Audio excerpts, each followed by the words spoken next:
Hi friends and fans, welcome to another episode of The Yard. My name is Darryl Scotti, and today I'm joined with co-host, producer, and creative director Alex Chacon, and a very special guest I'm excited about, guitarist, singer, songwriter, composer, and producer Duffy King. Before we start today's episode, I want to give you a little background on his incredible career. He's well versed in styles of playing. Duffy is best known for his potent jazz, rock, and R&B funk chops. He has performed all over the world, including tours with John Legend's Moody Blues, and has also done countless studio sessions with various artists, including Tommy Lee of Motley Crue. He has credits in nationally televised ad campaigns and major label releases. He has been nominated for Grammy Awards, Billboard Magazine Awards, and World Music Awards. It's a very special thank you that we give to Duffy for joining us today. Let's get started. Duffy, great to have you here. Thank you. Great to be here. I'm so excited since I saw you play at MIM, and I just can't wait to start asking you some of these questions. You know, your musical career has been incredible. Give us a little bit about your background and some of the influences you had. Well, my family basically was music.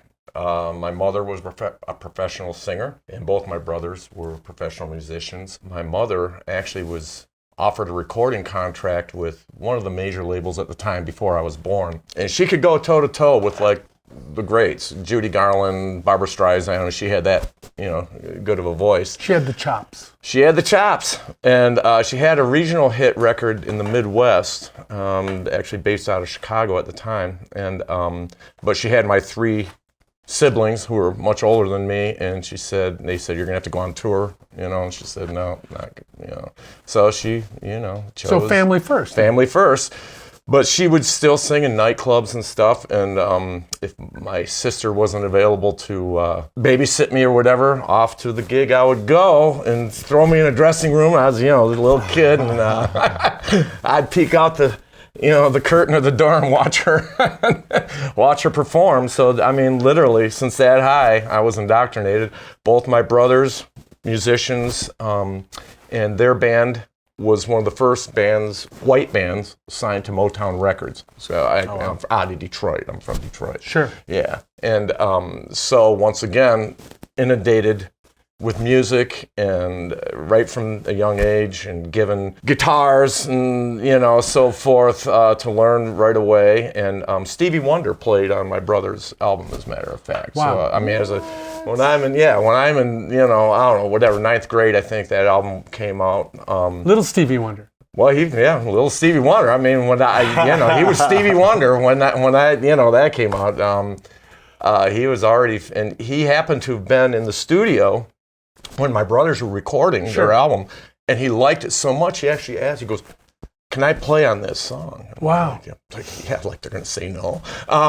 So he ended up playing on another one, and so, this is what I grew up with. Right. I mean, the guitar player who mentored me, that was in their band, Joey Mercia, huge influence on me. And he called me his protege. He ended up going on to be the guitarist for the Bee Gees, Andy Gibb, many other people. He played, Saturday Night Fever. I mean, iconic stuff. Mm-hmm. He was like my mentor and teacher when I was, 12, 13 years old, showing me stuff. So, growing up like that and watching guys that I was lucky. And at that time, it's even difficult at that age to understand the level that they had gotten to. So it almost became, it sounds like, a natural thing for you. It was just an instinct for you. Absolutely. You've been out on a lot of tours. How do you prepare for a tour, emotionally and spiritually and physically? How do you go about that? Yeah, and of course it's changed over the years. Sometimes I wouldn't prepare. I just think I just go out and then do you have any rituals or routines? Routines-wise, I make sure all my gear is real tight, and that's been quite a while. I make sure that all my gear is roadworthy. Not going to have problems, when you get, and that's one of the most important things. Yeah. And in recent years, I take videos of me setting it up and turning it down, then I give the video to crew people. This is how it all, just to make sure, And I make lists of anything I'm going to need possibly on tour, check them off, and I try to have some sort of redundancy that's really important, having some sort of redundancy of gear, cables, of course, your strings, picks.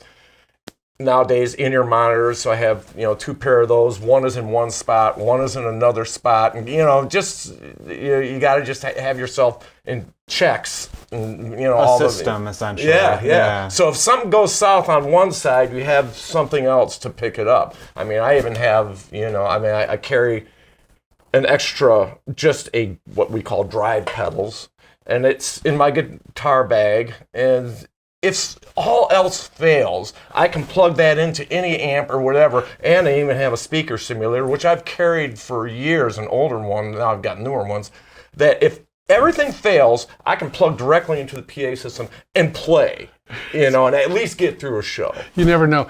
At the MIM, I mentioned that I'd seen you at the MIM with Bill Dutcher, and you came out for your set. It's incredible. I mean, what you did with that Led Zeppelin song, but you had a little gear problem that night. Indeed. I remember your pickup, and I sat, and it was the first time I had seen you perform.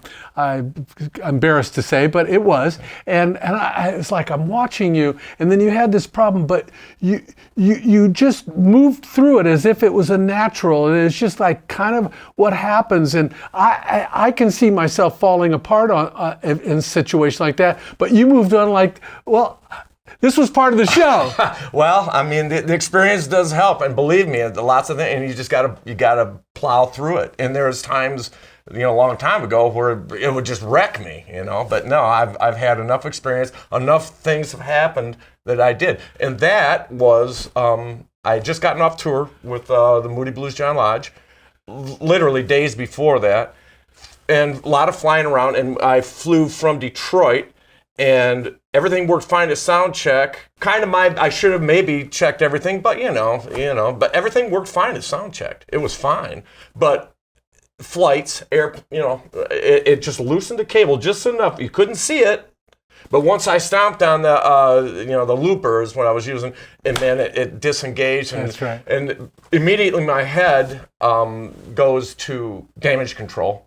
And I go into that mode. Well, you were good How at do it. I keep going? How do I fix it on the fly and make it, And I've had a lot of experience, It because stuff happens. animated your I show. related to you so much in that moment because I'm filming you guys and I'm watching and I'm just like, oh my God, I know exactly how you feel on stage right now. But you totally persevered and made it. I mean, like, any normal person that isn't a musician would have never known that you were like going through that. But the musicians watched you. I was on tour for Gibson Guitars. I did world tours for them for a few years, and I was in a big festival, Luzern, Switzerland, and the whole PA system went out. Oh my God! And they were like, "Well, what are you going to?" The place was full, and the auditorium was full, and they were like, "Oh, we're going to." People are going to leave. What are we going to do? And I just said, "Don't worry, I got this." And there was a guitar amp that I was plugged into, so it worked, but there was no sound system. So I just pulled the guitar amp. I went to the very front of the stage, and I had a set of a lot of my own stuff and some tracks I was using, a bunch of instrumental stuff to try to impress all the, because it was a festival thing. At any rate, I just went to the edge of the stage, and I started playing Message in a Bottle and singing it without a PA system, but I have a powerful voice. And there was like 1,000 people in the audience, and I played that just like that, just my guitar, and sang. They gave me a standing ovation. It was one of the best moments of my career, oddly enough, because of a system failure and totally off script. I wasn't going to play that song. It was the first thing that came in my head that I could, So you just always got to be. When I was a kid, I was at the Grandy Ballroom in Cleveland with Jeff Beck, and his band Faces. Rod Stewart was with him.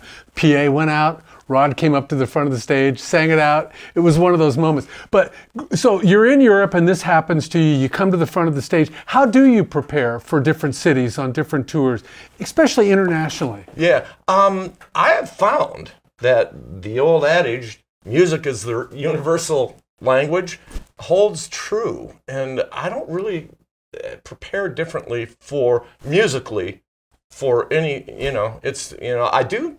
I'll say that Europe and Japan in particular, the audiences are just graciously accepting of more. They seem to be more accepting of just music when you pour it out. I have noticed that. But as far as playing music for international audiences, I don't really think about it or prepare differently. Now, on a cultural thing for getting around or whatever, I try to learn some of the absolute, terms that I need, like where's the bathroom, or where's or where's the nearest Starbucks. Where can you get exactly? Where can you get your favorite? Yeah, that's where can you get your favorite food? Yeah, Sure. Yeah. What's your favorite country? Boy, that's a tough one. Oh, my. I really liked Switzerland a lot. I liked Japan a lot, Singapore. I mean, most everywhere I go, I really like a lot. Japanese overall. fans are incredible. Japanese are incredible, yeah. Now, cities, if you want to narrow it down to cities, one of the tops that always comes to the top of my head is Prague. Wow. It's one of my favorites. I've heard some good beautiful stuff about that. Yeah. So how about one of your most memorable moments on tour? Like, I know you shared the one. I shared that one was a big one. But what's another one? Like, even more recent. Even more recent. Yeah, right. The one in New Hampshire where we got to come see you? That was awesome. Just looking up and seeing your face was very uplifting. By surprise? He didn't know? No, he just popped in? I was in Boston, and then we reached out because he was in New Hampshire, and we had to go see him. Wow. But I mean, well, obviously touring with legendary icons like Emerson, Lake and Palmer, Carl Palmer from Emerson, Lake and Palmer, in Asia.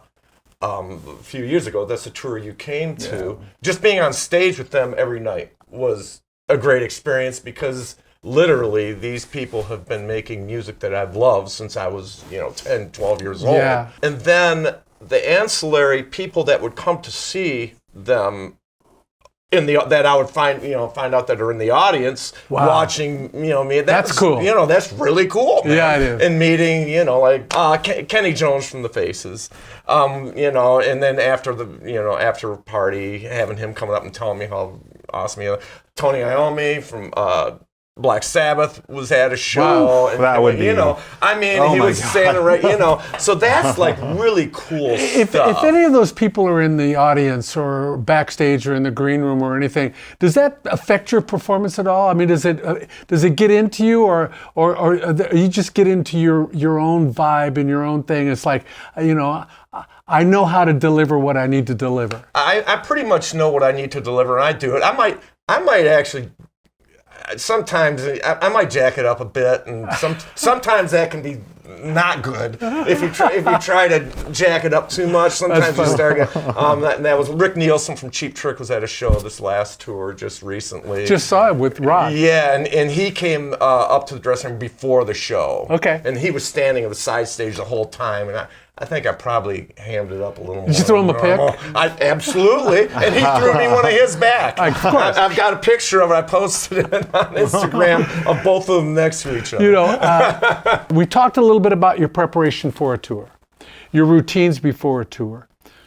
Do you do post-tour reflections? Do you analyze any of this stuff? Do you anything that you can leave with our viewers that, as they get back from their tour, what's your mindset? I always do post-reflection, and in fact, I probably do it nightly, actually. I mean, I do it nightly.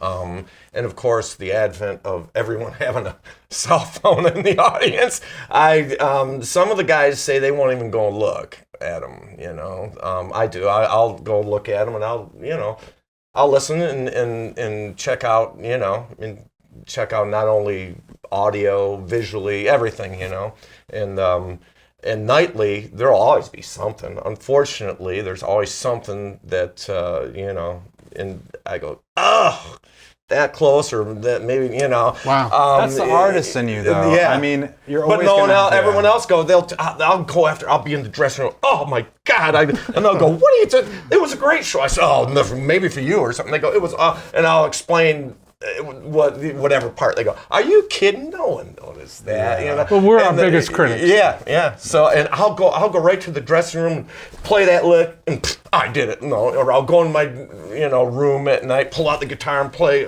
Oh man, But that is self-reflecting or whatever, I think it's very important, and it's so good to hear you talk about that. Well, we're going to close out this segment, and you can see Duffy on another couple segments that we coming up on the yard here. So stick around and make sure, if you like us, subscribe to our YouTube channel, share it with your friends and your collaborators. Thanks. When you're out there getting to wherever it is you're getting to, I hope all your dreams come true. God bless. Peace out.